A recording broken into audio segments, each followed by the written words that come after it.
And welcome into another episode of DanDanTony Sports. My name is Dan Snyder, joined tonight, for the moment, by Dan O'Shea and Dan Beebe. Gentlemen, 3Dan Band, we're back together. What's going on? Not too much. How's it going? It's going pretty good. How about you, Dan O'Shea? Oh, living the dream. Yes, if that dream is finally getting to see your Knicks play in the playoffs, you're living the dream!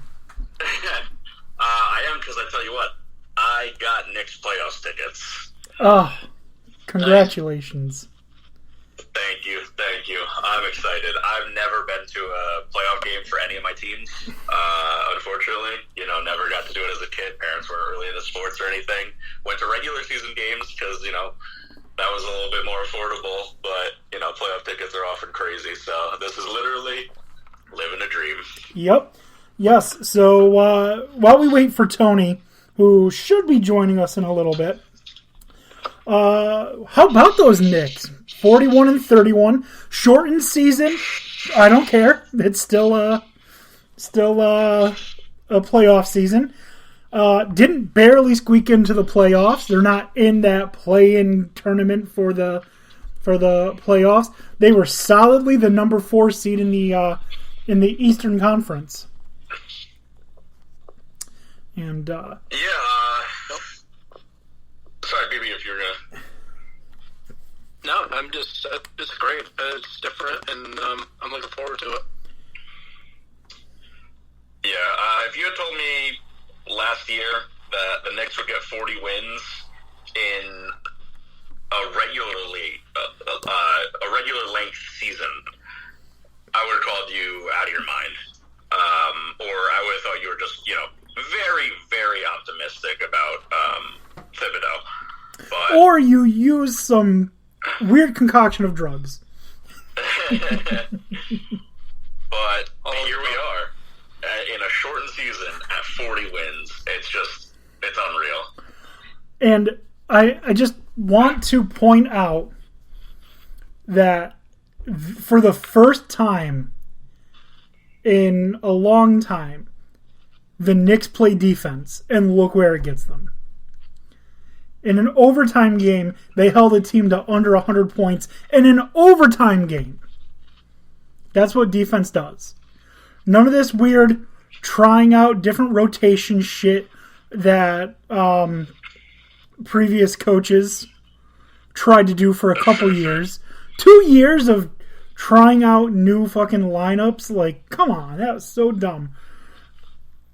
I'm not gonna argue with you.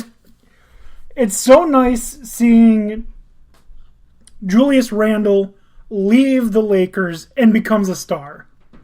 Usually it's the other way around, right? Like a player builds a name, but then they build their legacy with the Lakers or with the Celtics.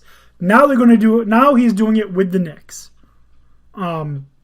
You're seeing a bunch of old guys, and I hate to use this, but it's very Patriot-like the way everyone just comes in, does what they need to, and leaves.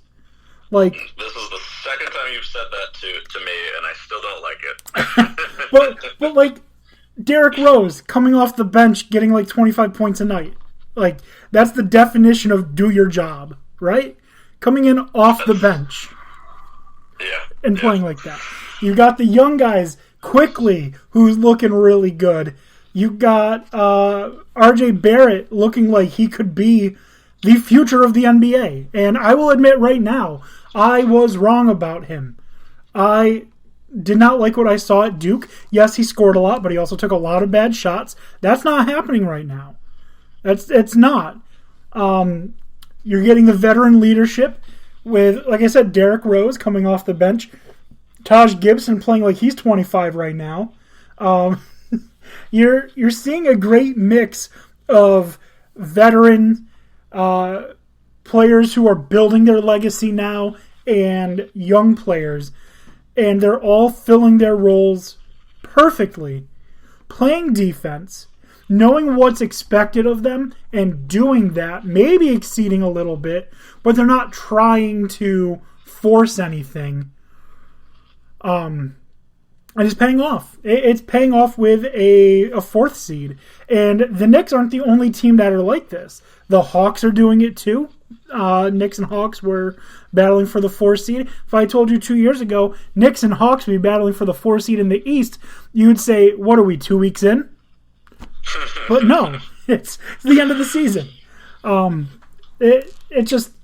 It's fun to see such a young team, such a hungry team, finally get the pieces that they've been missing to get to the playoffs. And I can't help but believe that next year and the year after, they're going to get the pieces they need to take them to a championship. Because the Knicks, for a long time, have had this reputation as a team that players don't want to go to. LeBron James did not want to play for the Knicks. Dwayne Wade did not want to play for the Knicks.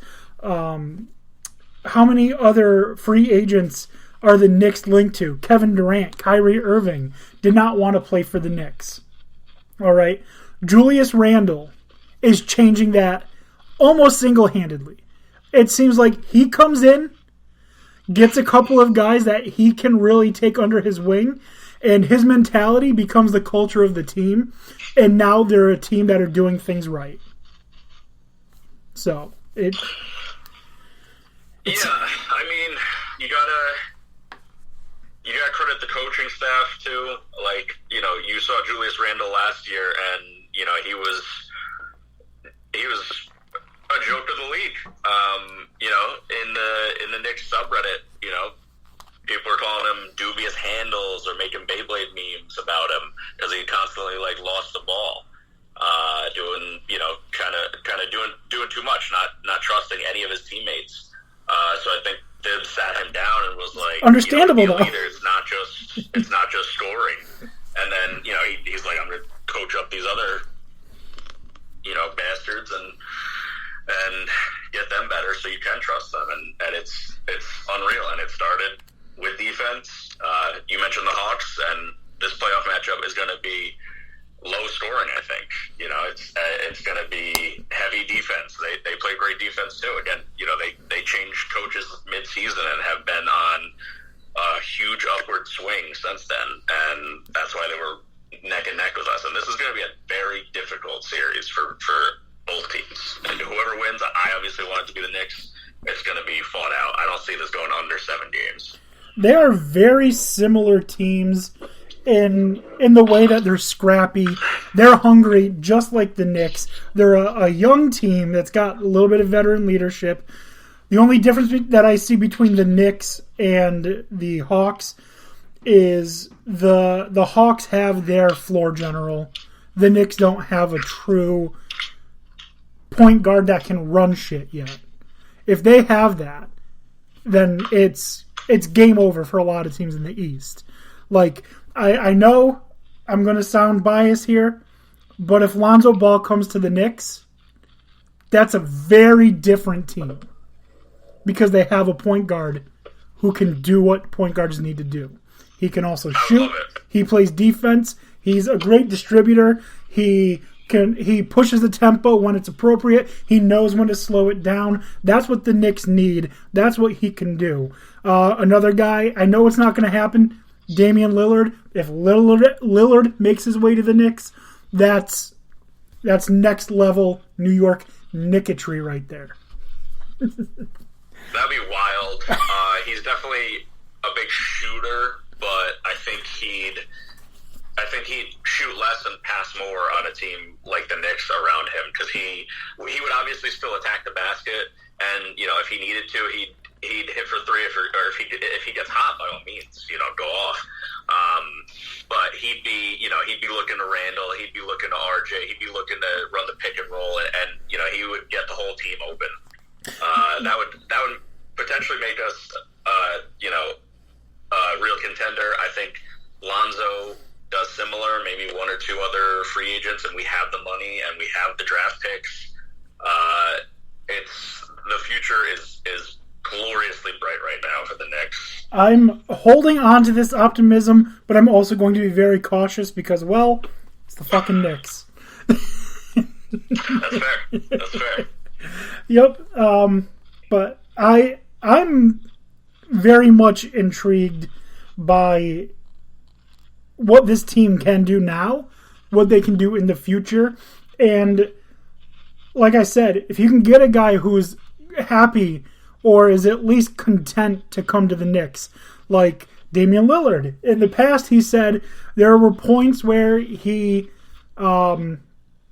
was ready to pack his bags because he heard he was going to be traded, and bought plane tickets to fly to New York to check out houses and stuff because he thought he was being traded to the Knicks.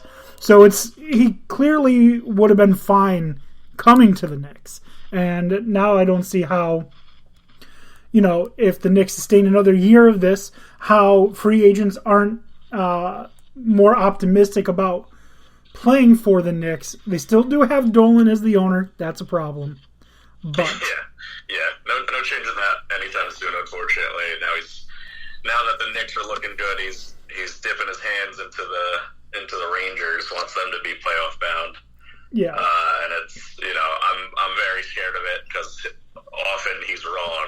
He might have gotten it right this year, but with the Leon Rose hire and then, the subsequent Fizz hire, but I don't trust him. A broken clock is right twice a day, and he's only been right once, and, we got another 12 hours to go. Oh, did you not hear about the Rangers' new signing today? They signed Joe Kim Noah to a 5-year deal to play goalie. They actually did have a signing today, but it was minor. It was not a coach. They're interviewing a couple guys, and I'm watching with bated breath. Oh, yeah. Well, you think the Rangers are bad? The Stars were in the finals last year and didn't make the playoffs this year. Unreal. Crazy. And they started off undefeated, first 6 games of the year. Anyways. Don't get me started on the hockey playoffs. We'll never stop. Nope. Anyways, so the other thing that I want to talk about real quick before we get into the meat and potatoes of the show tonight, this play-in tournament, LeBron James, not a big fan. What do you guys think of a play-in tournament to get into the playoffs? I think it's wild, but I kind of like it. One game, take it or leave it, I like in the NFL. Basketball over 7 games, the better team tends to win that, but I kind of like the feel of, any given Sunday that, you win, you're in. It's what makes March Madness so fun. So I wouldn't mind seeing a little bit of an element of that in the NBA. I agree. I just don't know.